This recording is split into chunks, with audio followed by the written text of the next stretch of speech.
Ayun nga, may nakita kaming parang festival dito. Sana. Or basta may pagkain kaya nag-fiesta kami. For the first time ng stay namin dito, ngayon lang kami may narinig na sila yung nag-iingay. Focus ng ingay, kaya na-curious kami. Kaya pupunta namin. Sana may pagkain para maiingay. Tapos concert Ayun sila guys, so. Nag-concert pala. Hindi pala siya bazaar. Concert pala. Ay guys, explore natin kung anong meron. Ito guys, so, they're celebrating something but we don't know what. Parang mukhang may mga nagbebentaan kasi ng food, so we're gonna explore.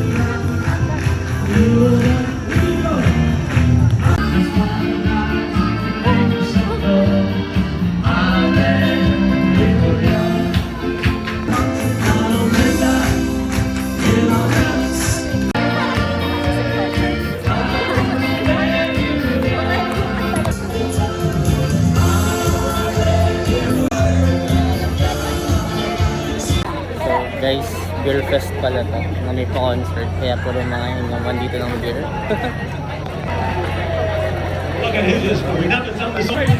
Yes, everyone has beer.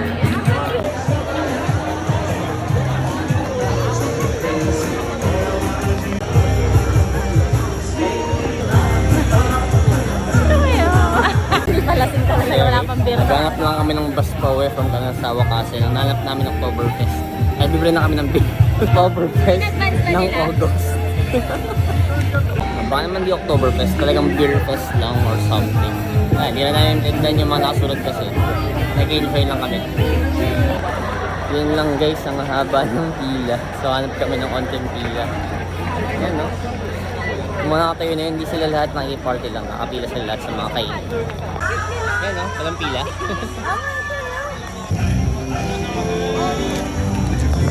Karamihan sa mga bilihan ng beer, ang haba ng pila.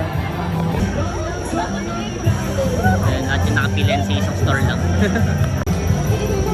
Wow guys, hindi siya kadami. And they're very orderly still.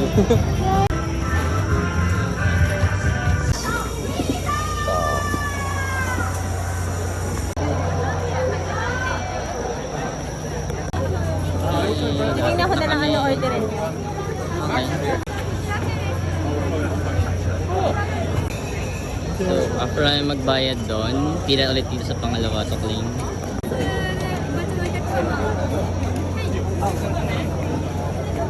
Ngayon sa akin.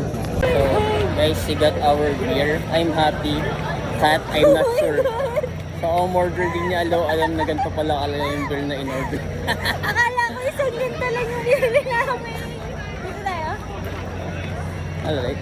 Ate, we now have the beer tragedy of 2025. Ate, ito lang mga Imagine guys. Yeah. Hindi kami nag-beer fest sa Pilipinas, pero nag-Oktoberfest kami in August sa Kanansawa. Talk about that.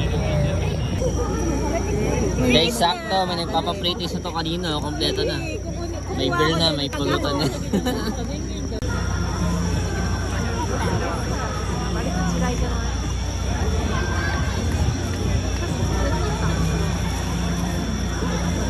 Yeah! Nagwagi ka ba? Ito mo, pakita mo. Oh. Guys, The freebies. Yeah, freebies siya. Pag nakita yung brand na to, support nyo kasi libre. I love it. Saka masarap naman siya by the way. Yeah. Sa pulutan. Sakto-sakto dito. Fast forward sa tapos na inuman namin. Namumula ako ng konti. Konti lang? Parang ano ka? Ano yung gusto mo namin? Hindi man ganun katapang, mga 2% lang siguro. Or 3. Yeah. I love it. Sorry lang yung bote kasi sayang yung 1,000 yun. Love Kanazawa. Yeah, I love Kanazawa. Alright guys. You're going to be my asawa.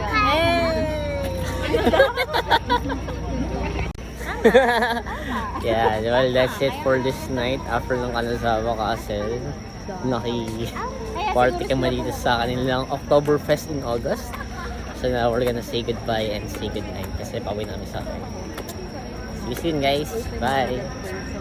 Update guys! Wala kami makita ibang mga shop na maganda. Pero, dumaan na kami sa Family Mart. Family Mart din? Yes, family. Para bumili ng pork tonkatsu, which is ganito. Katsudon pala. Sorry naman, katsudon daw pala. Na meron kasamang omelette na gano'n. Guys, ang sarap talaga naman pagkain sa mga convenience store nila. Nakatikmo na sa 7-Eleven, Lawson, Family Mart. Lalating ko na kahit di ko pa nalipan lahat sa buong Japan. So, kasi laging fresh yung food nila. So, ito yung midnight stock namin kasi kanina nung uminom kami. Beer lang yun, siya chichirya, tsaka isang hotdog. So, mamaya magutom naman kami. So, we're gonna eat now. Pero, hati-hati namin sa isang meal kasi dapat magpakagutom din kami ng onte dahil tomorrow morning is our breakfast buffet. Like Yes! buffet. Yes, we'll have the breakfast buffet with Kanazawa Hotel! So, dapat medyo gutom ngayon para marami kayong makanan. So, I'll update you guys kung ano makakain namin in the next video. We will conquer you, Kanazawa Yeah, Hotel so kain mo namin ngayon ng pork tonkatsu, papagutom ng onte, then I'll see you. I'll see you guys soon. Bye!